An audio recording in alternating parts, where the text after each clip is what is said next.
Bonjour mesdames et messieurs, et bienvenue à cette édition d'information sur KMRTV Info, la chaîne d'analyse de l'actu au Cameroun. Ne rien taire pour plaire, ne rien dire pour nuire est notre credo. Voici pour commencer le titre de cette édition.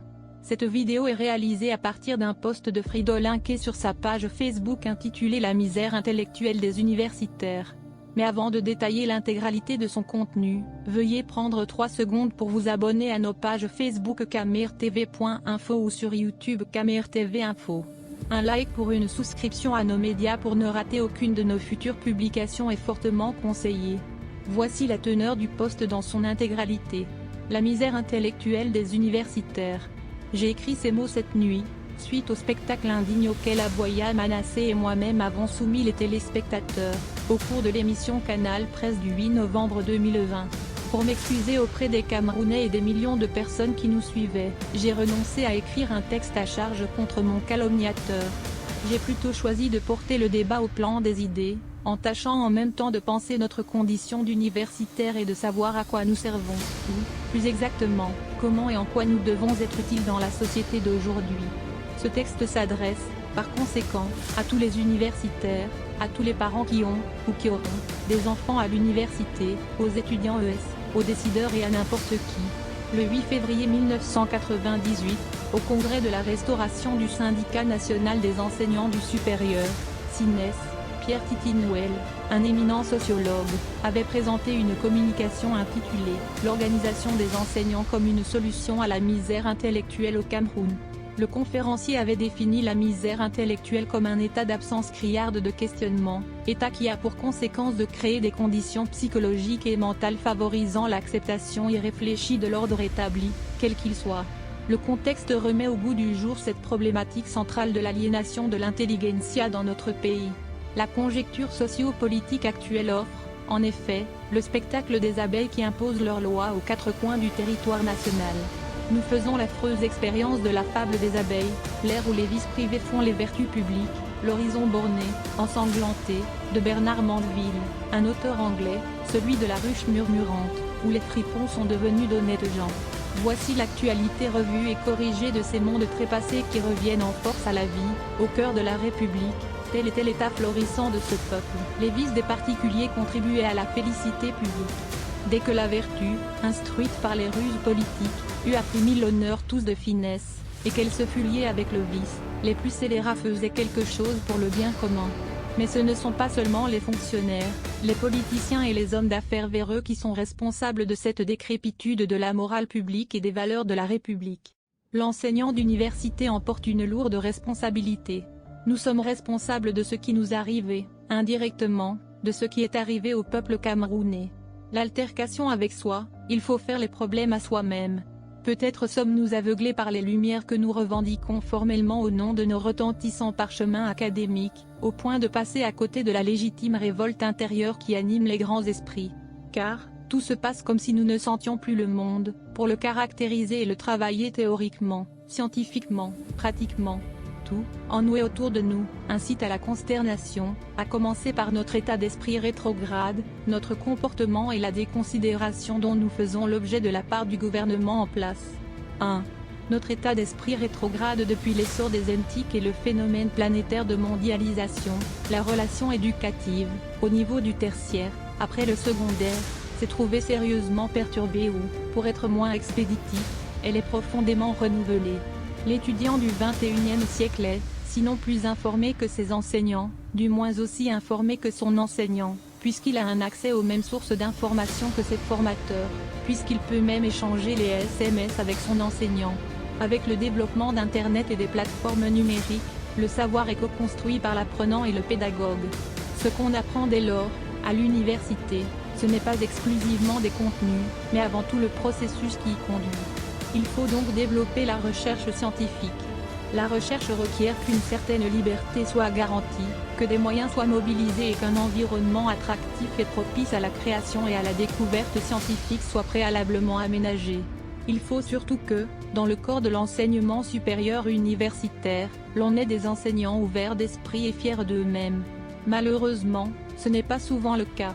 Dans les années 90, Après la baisse drastique des salaires et l'assomption de nouvelles classes sociales privilégiées, à savoir les agents des impôts et des douanes, fonctionnaires issus de l'École nationale d'administration et de magistrature, ENAM, et les hauts gradés de l'armée, de la police et de la gendarmerie, les enseignants étaient devenus le paillasson de la République. L'universitaire camerounais, depuis lors, fut neutralisé, résigné, sommé de se mettre au service de kleptocrates impénitents, des gens qui pillent la fortune publique, comme des souris, et qui ne s'en cachent même pas.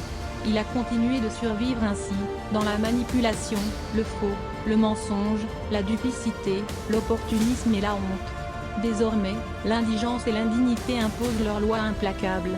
Les grands profs, qui, jadis, inspiraient le respect des étudiants et la crainte aux autorités politiques, se sont rangés, sans demander leur reste. Ils se sont rendus aux mensonges, aux excès de pouvoir, à la calomnie, au pillage en bande organisée. Puisqu'on l'avait précarisé, pour tuer l'estime de soi et la fierté d'être l'alpha du développement, l'oméga étant l'industriel, l'entrepreneur ou le financier, l'universitaire s'était constitué en le laquais de toutes les usurpations, en l'applaudimètre des nouveaux faux puissants, les nouvelles références sociales montantes, la nouvelle noblesse nègre, à savoir, l'inspecteur des impôts ou des douanes corrompu, l'homme en tenue escroc et racketteur, les hommes en robe noire moralement vendus, le politicien véreux. On lui versait une obole, un cadeau de très peu de valeur, et il sautait dessus, comme un chien famélique. Il fut aussi promu chef de bureau ou chef de service. Au moins, se consolait-il, il pourra grimper, avec le temps, et être avec eux, manger enfin quelque chose de consistant, participer aux bonbons infâmes, en somme, pactiser avec le diable. C'est pourquoi, on les retrouve souvent en prison, accusés d'avoir bradé la fortune publique, un sacrilège pour un citoyen de la République des cerveaux. Pourtant, l'universitaire, à défaut d'impacter sur le présent, doit servir l'avenir et ouvrir des horizons nouveaux aux générations futures. La force et le prestige d'un authentique docteur Ph.D., d'un véritable intellectuel, en effet, ce sont les impulsions scientifiques, artistiques ou littéraires qui l'orchestrent. Elles font battre le cœur du développement et déterminent la praxis gouvernementale dans le sentier du progrès. Ce n'est pas le cas chez nous. On nous a si profondément vidés de nous-mêmes, que nous ne rêvons que de Paul Biya, l'illusion la plus pernicieuse, institutionnalisée par le renouveau. Or, cette figure abrupte est dans un tel engrenage qu'elle a besoin d'un souffle neuf, que nous ne pouvons lui offrir parce que nous avons fondu en son déroutant système. Notre jugement est éventré, notre volonté est phagocytée par des illusions commodes et des pensées du jour désarticulées. Incapables d'un retour sur soi critique, la réflexivité exigible à chacun, nous déclamons mécaniquement les récitations des exploits antérieurs de nos devanciers, les maîtres blancs, sans nous interroger sur les ressorts et les enjeux de notre condition présente. On ne se demande pas si celui qui écrivait ce que nous lisons défendait des injustices profitables ou s'il promouvait l'émancipation de l'homme.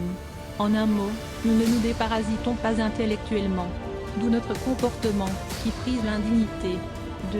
Notre comportement. Un enseignant d'université doit refuser qu'on le compare à un catéchiste, dont la fonction est de réciter des citations, de recycler des dogmes éteints, de martyriser les pauvres cire-molles, les étudiants, et de prétendre écrire des certitudes sur le tableau vierge de leur ignorance impie. Il y en a qui font pire. Ils grondent et intimident les jeunes étudiants à longueur de journée, ils abaptisent d'authentiques génies, pour célébrer leur étourdissant vide personnel. Ils ne retrouvent leur lucidité naturelle que lorsqu'elle les a définitivement quittés, pour persévérer au travers de nostalgiques réminiscences, quand ils sont obligés de l'admirer dans la critique époustouflante d'un contradicteur.